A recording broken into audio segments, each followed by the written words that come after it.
Hey guys, it's Shadow. This is episode 10 of my 1k to 1k4 series, and this time we're focusing on army control.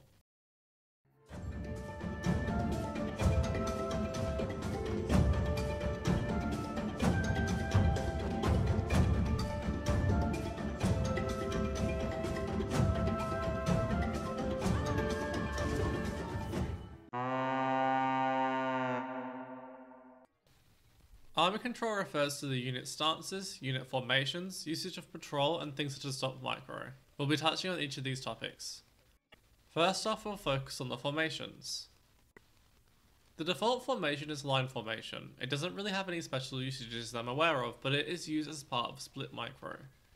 Spread formation is good for minimizing splash damage from siege units, or for attempting to trap a group of ranged units with cavalry or eagle warriors. Box formation is great for exerting greater control over small groups of units, as they stand closer together. It can also be used to protect small numbers of important units such as onagers or bombard cannons, usually with trash units like halberdiers.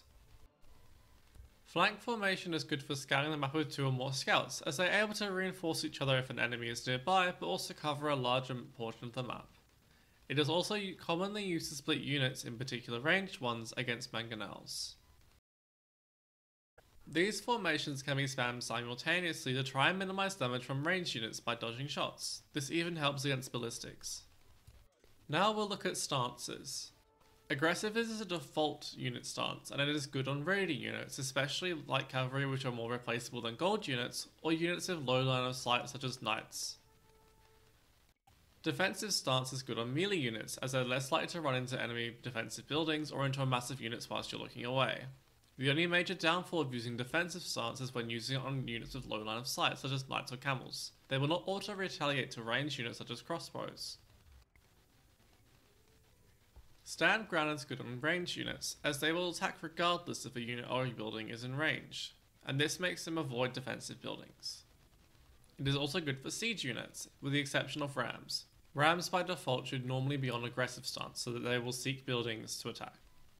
No attack stance has very limited usage. As its name suggests, your units will not attack when placed in the stance and will not retaliate to enemy attacks. The only practical usage of this I can think of is when using onagers or bombard cannons. If you are controlling multiple groups of units and trying to avoid friendly fire, it may be worth putting them on no attack stance temporarily. Beyond formations and stances, it is important to learn how to use things such as patrol, attack ground, and stop.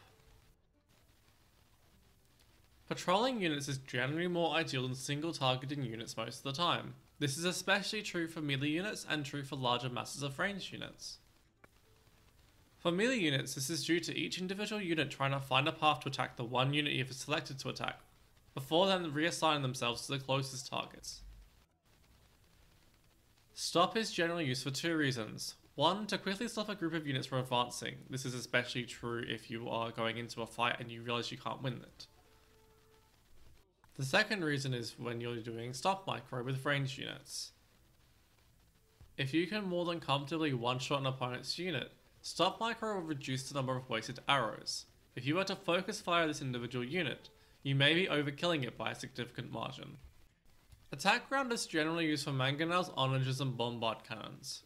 It is used to protect a shot against an enemy group of units or enemy siege unit.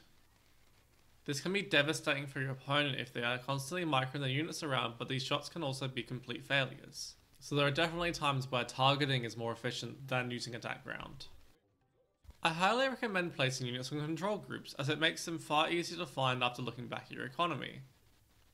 This is especially true if you're attacking in multiple areas at once. It makes it easier to keep control over these units. I hope this overview of army control has been useful. This is the end of my planned video series for 1k to 1k4. It has been a pleasure to create. There may be a couple of additional ones if I think of pertinent topics to cover. Be sure to leave a like if you enjoyed the video and subscribe if you'd like to. Thanks for watching.